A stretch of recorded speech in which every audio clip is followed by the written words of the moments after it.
Hello guys, आम्ही 2-3 दिवसापासून एक प्लॅन करायचा प्रयत्न करतो जिथे आम्ही ग्रुप सर्कल आम्हाला कुठेतरी एन्जॉयमेंट करता येईल अशा ठिकाणचा आम्ही एक फार्म हाऊस किंवा एक छोटासा रिसॉर्ट आम्ही प्रयत्न करत होतो की तो आम्हाला मिळावा, जिथे उत्तम पद्धतीचं खाणं असावं. सर्व गोष्टी आम्ही बघत होतो की आम्हाला त्या गोष्टी मिळाव्यात करून.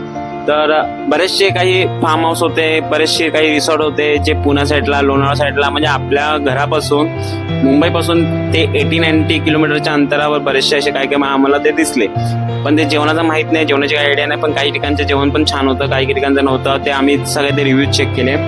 तर मला एका फ्रेंड्सकडनं मला सफाळा साईडचं एका पामोलो गार्डन रिसॉर्टची माहिती मिळाली. मग आम्ही ठरवलं आपण पॉमेलो गार्डन रिसॉर्टला जायचं. आता जायचं कसं, कारण का बाय रोडनं गेलो होतं 55 किलोमीटर्स होतं मुंबईपासून, आणि सफाळा स्टेशनवरून गेलो 1.5 ते 2 किलोमीटर अंतर होतं. तर आम्ही म्हटलं बाय रोडनंच जाऊया, कारण का तो सफाळा घाटचा पण आम्हाला एक एन्जॉय करायचं होतं. तिकडे पण आम्हाला क्लायमेटचा एन्जॉय करत होता. तिकडे बरेचसे मंके होते, तिथे त्यांच्यासोबत आमचा बराचसा टाइमपास झाला ॲक्च्युली. त्याच्यानंतर आम्ही 4:30-5च्या दरम्यान आम्ही त्या रिसॉर्टमध्ये पोहोचलो. ते पोहोचल्या आम्हाला तिथे ब्रेकफास्ट झाला. तर ब्रेकफास्ट पण अप्रतिम होता. मग ब्रेकफास्ट झाल्यानंतर आम्ही तिकडे 2 मिनिटं रेस्ट केल्यानंतर मग आम्ही पूर्ण तो रिसॉर्ट आम्ही चारी बाजूला फिरून घेतला. कारण तिथे फिरताना आम्हाला एक दिसला की तिथे सगळ्या प्रकारची फळझाडं होती. म्हणजे पेरू होता, आंबा होता, केळी होती, नारळ होते, बरेचसे फळं होते तिकडे. मग आम्ही त्यांच्या सगळ्या वातावरणात आम्ही फिरलो. नंतर मग आम्ही कपडे चेंज केले आणि पहिल्या आम्ही ती समोर आमच्या दिसला तो स्विमिंग पूल. उन्हाळा होता, गरमी बरीचशी होती. मग आम्ही पहिली ती स्विमिंग पूलमध्ये आम्ही त्या उड्या मारल्यानंतर मग आम्ही तिथे 1 ते 1.5 तास आम्ही ते एन्जॉय, त्याच्यामध्ये पूर्ण 1.5 तास आम्ही कंटिन्यू आम्ही त्या स्विमिंग पूलमध्ये आम्ही एन्जॉय केलेला.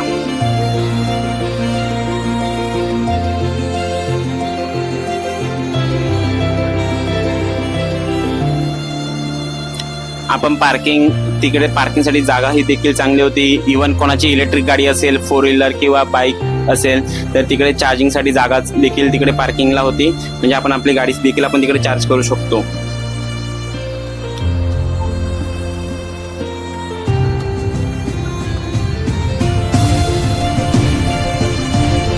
रेन डान्स होता, आम्ही रेन डान्स देखील एन्जॉय केला फुल. त्या स्विमिंग पूलमध्ये एक होतं, अजिबात फ्लोरिंग नव्हतं, म्हणजे त्याच्यामुळे मग आम्हाला त्याचा त्रास देखील झाला नाही. त्या स्विमिंग पूलमध्ये आम्ही जास्त टाईम राहिल्यानंतरही देखील.